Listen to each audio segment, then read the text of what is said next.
quite a few exercises there, but then we can have some stuff to work on. And you'll get to watch each other doing it.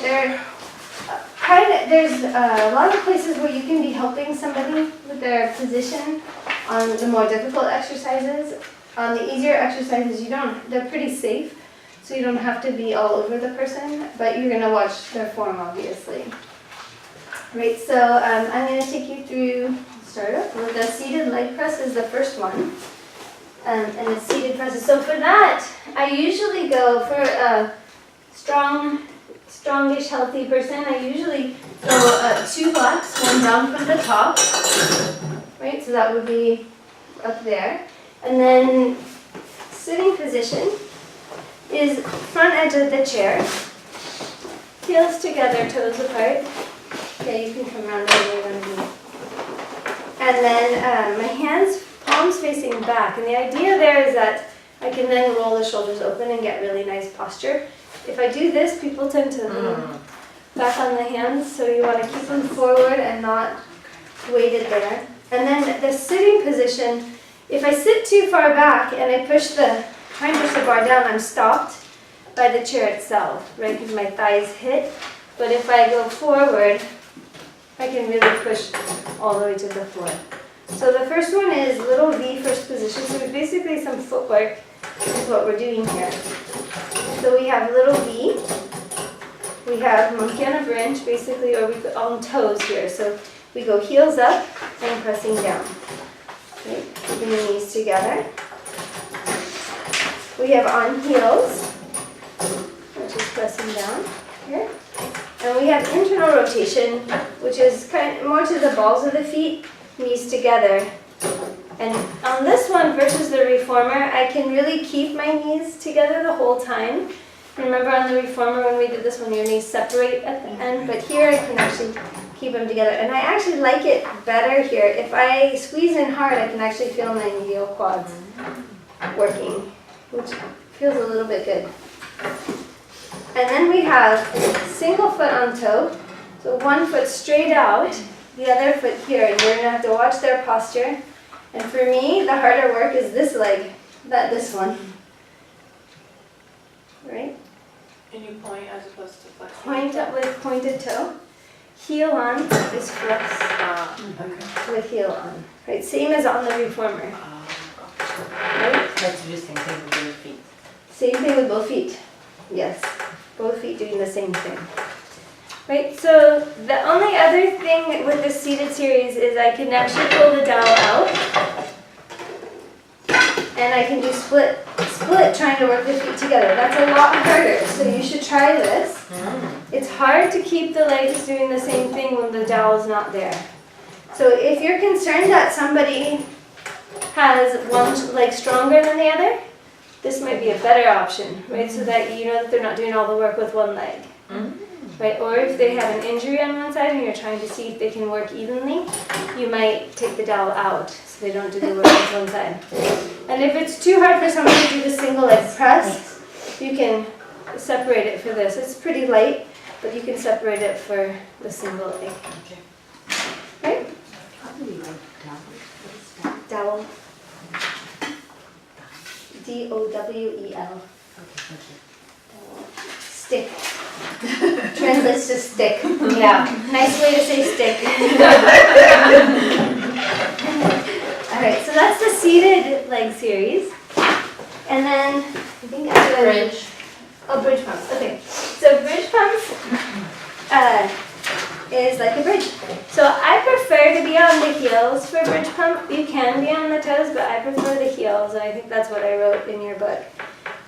It's easier with a wider foot, so you might start there.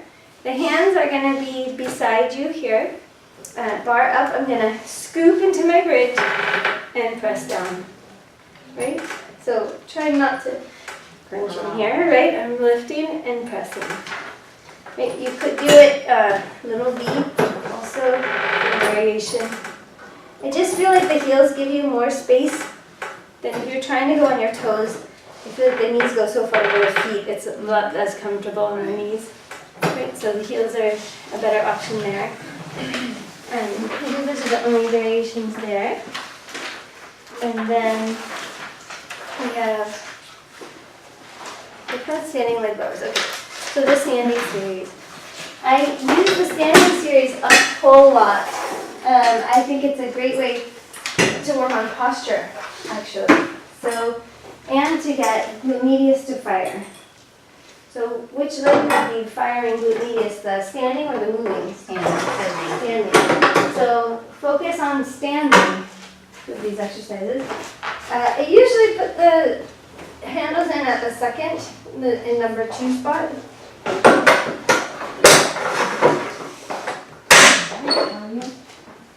So, and I leave the springs one down from the top, usually. The other option, so actually I should say, that's where I usually leave it classically. The other option is to lighten the weight, so it's just one block at the top. So, and watch what I do here and we'll explain why you'd want to do the other. Right, so for here, I'm going to stand on one leg, right up at the top, right up at the edge of the chair here. The other foot is on the bar, foot bar. I'm going to pick myself up tall, so I'm not here, I'm here. Standing up tall, coming forward, and I'm going to press down. And the feeling is that I'm going to go down and go ahead and step all the way up, right? That's the feeling you want when the person's doing this. Not that they're hanging back, trying to put their leg in front, right? They're really up and over the bar, pressing down. Here, it's the ball of the foot that's on.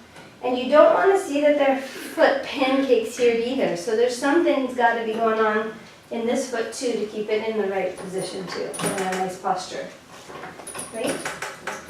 So we did that direction. We turn into turnout. So the foot on the floor is in turnout against the chair. The other foot is in front of it, right? Sometimes people get too close here and then you can't really, it's very hard to go anywhere. It doesn't feel right. The foot's kind of under the knee. So let's put the foot out in front a little bit. Again, I'm going to stand up, right? Not here, I'm up. And here I cue people to really squeeze those inner thighs and feel like the inner thighs are coming together here and back up, nice and controlled. So there's a little bit of a forward lean also happening here. Okay. And then the third one is standing right beside the chair. So my foot is now parallel with the chair. The other foot is on this way. Also knee open, heel in. So if I sag here and do this wrong, I'm going to crash into my leg. So you can't be saggy in your hip. You're going to pick it up, stand really tall. And the sensation is that I'm almost turning that way. I'm not actually going to turn that way, but that's the spiral in the body, right? And then I'm going to press down. Right? And press down. So a little bit forward. Feel that spiral happening. This one, I really love what this does to my standing foot. So if somebody has a flat foot, this is a really great way to work on getting them up and over. If I have to do that kind of spiraling motion, it picks up the arch in the foot. So it's a great stance exercise for somebody. There. Is it okay for people that have hip issues to do the crossing over? You'll have to assess. So right now, there's no more precautions for hip surgery. So people have had hip replacements in the last 5 years. There's really no precautions. So once they're healed and they're fine, you can do it. If somebody has a hip impingement issue, this might be too much for them. So what I tend to do then is either skip it, or if they can, I'll actually turn the foot a little bit and give them a little angle in. So there's less of a twist. Okay. Yeah. But you'll just have to gauge based on the person. So somebody with a lot of arthritis in the hip, I don't do it. And somebody with a lot of knee issue, I don't do it. Because they can't get past the knee. So in this position, I actually feel nothing at my knee. There's no pain or no discomfort in the knee, no torsion at the knee, but somebody who has a knee issue, they sometimes can't get past the knee. So I just, for safety, don't do this one. The only other exercise here in this is to go back forward, put the toe on the bar, bring the knee to the chair, and I'm going to press the foot. So this is an isolated calf work. Which muscle? Soleus. Thank you. Yes. Why? Because you need that. Yeah, so it's more soleus than gastra. Yeah? So the difference, if I then change the springs, so this is a pretty decent amount of resistance. I can lean forward into it. The difference if I take this spring, I took one back to the top. Now if I come forward too much, it goes down really fast, right? So I now have to hold myself up taller. So right here, what I've done is I've really made them have to work on their balance and stability on the stance leg while the other leg is moving. So if somebody is really like powering through, you almost want to maybe try this instead and get them to find the stance and the balance. So I feel like sometimes this works glute medius more than the other. So you can play that. We'll try it. I'll have you try it when you're doing your lunges. And then we go to the top of the chair. So the springs are Standing balance. standing balance. Sorry. Okay, so for standing balance, I actually take the spring all the way off and put the bar on the floor, and that's just safer. You could do it with the spring on, but then if the person falls off, the bar kicks up. So it's just safer to take all the springs off. So I'm going to come onto the foot guard, bring my feet and knees together, and I'm holding here for balance. Right? If they can do that well, then you can go up and down. Right? And then if they can do that well, you can go to single foot balancing. Not the easiest thing in the world. Seems like it should be easy, but it's not. Right, and then you could do single foot calf raises. Yeah, so not easy because of the shape of the butt, but it's really great work for the feet and for the core. All right, so then going up, you just need to determine how strong the person is. So for myself, I usually do one down from the top, two blocks, one down from the top. For somebody who's less strong, you would do two blocks all the way at the top. Right? So I'll put it here for now.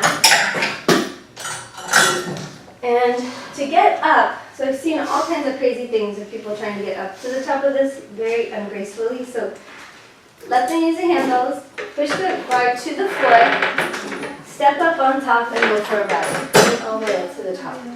When the exercise starts at the top, not at the bottom, and that's really important because you'll set yourself up at the top of the chair. I think you'll be so much more successful that way, right? So get up to the top, then you're setting up. So I'm going to take my toes just over the edge of the chair. I'm going to take one foot back on tippy toe to the pedal. So the first four, my hands will be down just to give me that assistance. So the work that's happening is this front leg, not the back leg, right? So the person's body should be over the front leg, not back here, right? So if you put too much spring on for somebody, they're just going to go for a ride back here too, right? You want to be up here in front over this leg. So 4 times going down like this, 4 times opposite arm, and 4 times both arms. Finish at the top, set yourself up, switch sides. Right, so find that nice position, body slightly forward. I'm working this leg here. 4 times your hands down, 4 times 1 up, 4 times 2 up. And then you can transition right to the next exercise here, halfway down, and I'm bending and passing. Right? Is there a name for that, or that's just a variation of the lunge? It is. What is the name for that? Oh my goodness. Pumps. Thank you. Like pumps. Pumps? Pumps. Yeah. All right. And then we get to turn sideways. So here you're going to take your foot, put it in the front corner of the chair. Both hands could go on this handle. This back leg needs to be past the middle, behind you. If you come in front, you're never going to square your hips. So we want to come here so that we can square the hips. Again, the work is here. You're going to go down and up. If they can, you can take them out. It's a lot of work to hold this. You guys will see when you try it, you'll be all over, everybody will be in all over different directions on that one. So see if you can fix them, fix the pelvis, fix the alignment. And then we go, I'll do it on this side just to be balanced. Then we go to pumps here. So set yourself up, halfway down, bend and press. Heel has to stay down.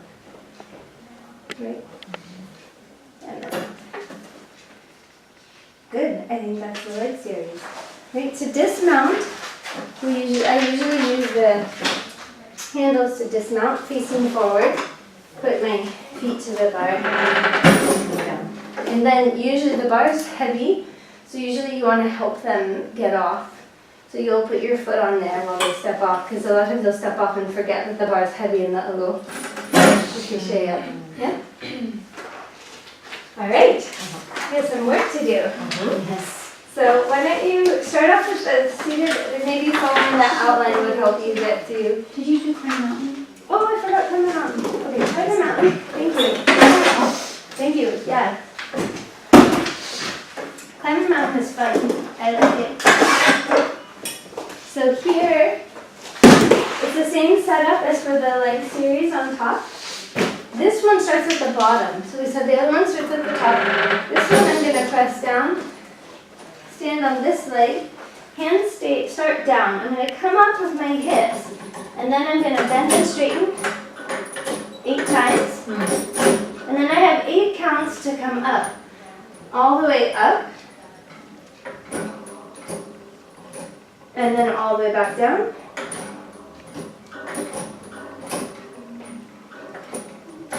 Great, and then I can switch. Yep. Let's climb the mountain. And no handles on that one? No handles. They kind of, you could probably have them there. I think they get in the way a little bit, but they actually don't. My arms are going forward, they're not going out, so. And would you stand for someone that, I mean, it seems precarious. I put it, yeah. So if the handles are there, it's just safer. So I've seen all kinds of combination of different things, and people working without handles, but I think it's just safer. If they fall over and the handles are there, you have to move down. Climb the mountain, I feel like you're so squatted down over the chair.